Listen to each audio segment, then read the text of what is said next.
Supervisor has introduced a new proposal named the CAREN Act. It would outlaw racially motivated 911 calls. Joining us live from San Francisco, KRON 4's Sarah Stinson. Good morning, Sarah.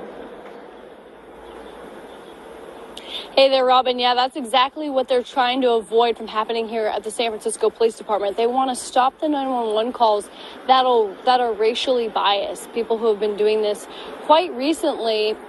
Karen is actually spelled with a C, though. It's quite creative. It's called Caution Against Racially Exploitative Non-Emergencies. And, of course, it's pronounced like the name Karen. As we know, that is a word people have been using today on social media to describe people who make a false claim about someone of color calling 911.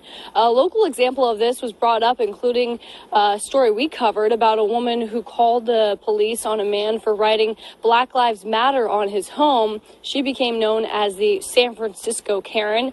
Nationally, there was a case of a woman in New York who called the cops on a black man in Central Park who was birdwatching. There are currently charges being brought upon that woman. This San Francisco ordinance was introduced by a San Francisco supervisor, Shaman Walton.